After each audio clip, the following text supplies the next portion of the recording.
warahmatullahi wabarakatuh. Om Swastiastu, Namo Buddhaya, salam kebajikan, Shalom. Halo, kembali lagi bersama saya Jenti Mandasari. Kali ini saya membuat video pembelajaran mengenai jenis paragraf berdasarkan gaya ekspresi atau cara pengungkapannya. Dalam video pembelajaran ini, saya akan menyampaikan beberapa informasi mengenai jenis paragraf berdasarkan gaya ekspresi. Baik itu, apa sih yang disebut dengan gaya ekspresi, dan jenis-jenis paragraf berdasarkan gaya ekspresi. Saya sarankan kepada para pendengar atau teman-teman untuk menonton habis video pembelajaran ini agar kalian mendapatkan ilmu yang lebih bermanfaat lagi atau tambahan mengenai paragraf. Materi pertama mengenai gaya ekspresi. Apa sih yang disebut dengan gaya ekspresi? Pengungkapan suatu gagasan dapat menggunakan berbagai macam gaya ekspresi.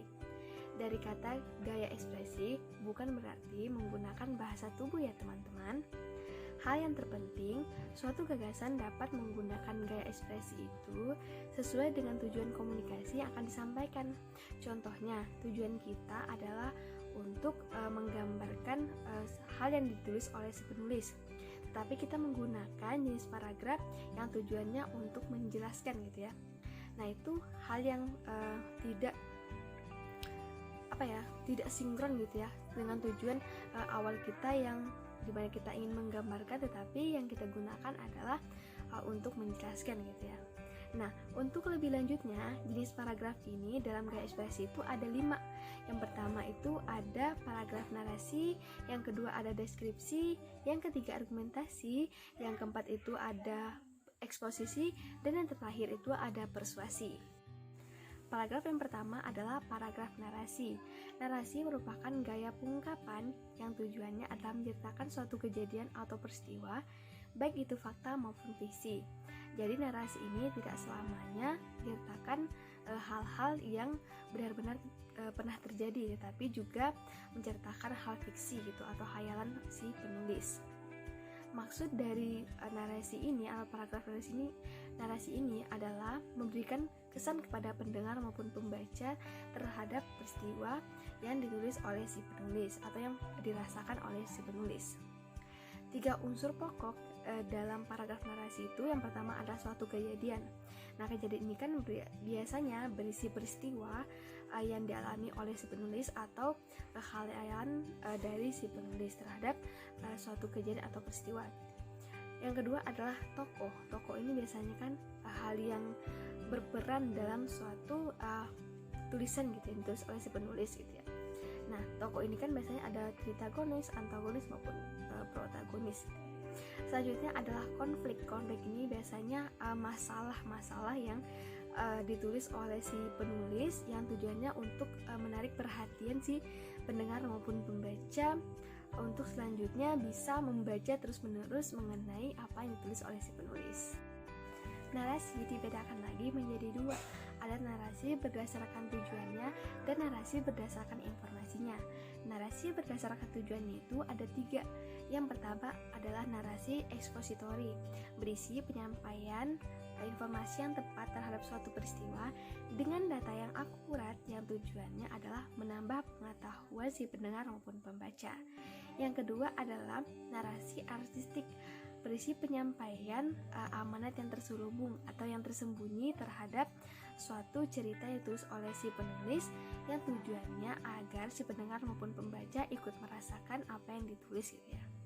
Yang ketiga itu ada narasi sugestif, berisi gambaran khayalan si penulis yang tujuannya untuk si pendengar maupun pembaca itu agar tertarik terhadap apa yang ditulis oleh si penulis.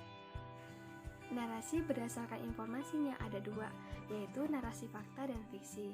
Seperti yang tadi saya jelaskan di awal bahwa tujuannya dari narasi ini adalah untuk menceritakan hal yang fakta maupun yang fiksi.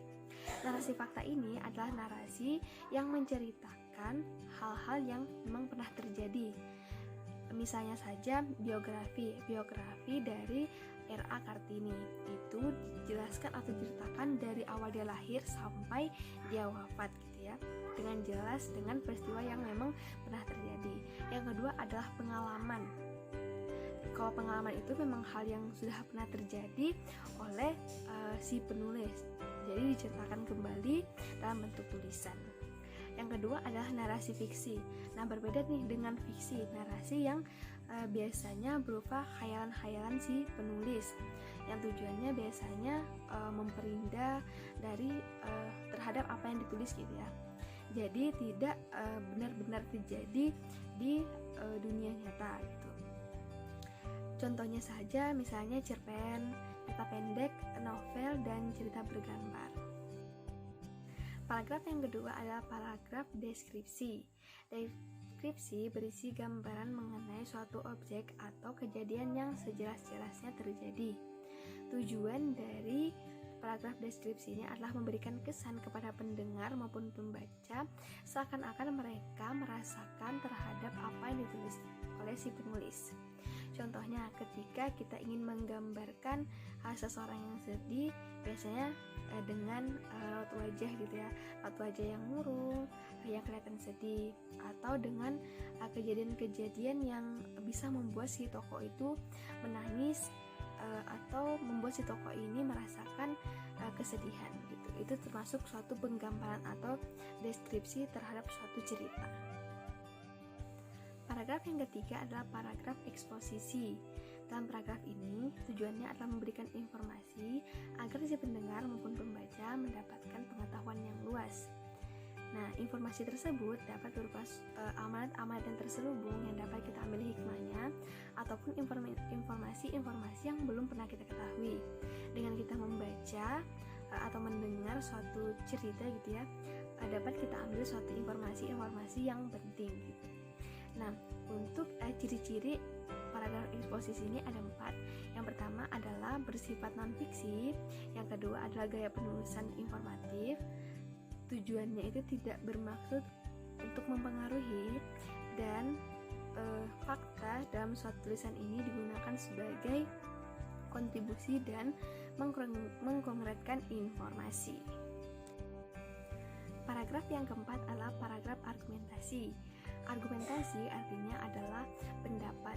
Jadi si penulis ini memberikan suatu pendapat yang harus disertai dengan data atau bukti yang kuat. Tujuan dari paragraf argumentasi ini adalah agar pendapat si penulis ini dapat diterima atau mampu mempengaruhi si pendengar maupun si pembaca gitu ya. Dan pola yang digunakan dalam paragraf argumentasi ini ada 2, yaitu sebab akibat atau akibat sebab dibalik saja. Dan konjungsi yang sering digunakan itu seperti oleh karena itu, dengan demikian, oleh sebab itu. Paragraf yang terakhir adalah paragraf persuasi. Dalam paragraf persuasi ini berisi suatu ajakan yang tujuannya adalah untuk mempengaruhi si penulis maupun si pembaca untuk melakukan sesuatu terhadap apa yang ditulis oleh si penulis dalam suatu karangan atau cerita. Untuk membujuk si pendengar maupun pembaca, kita dapat menggunakan kata ayo atau mari. Contohnya, ayo ikut denganku untuk makan siang. Yang kedua, mari ikut denganku untuk berdansa atau menari. Dari kata ayo atau mari, untuk teman-teman yang sebaya kita dapat menggunakan kata ayo.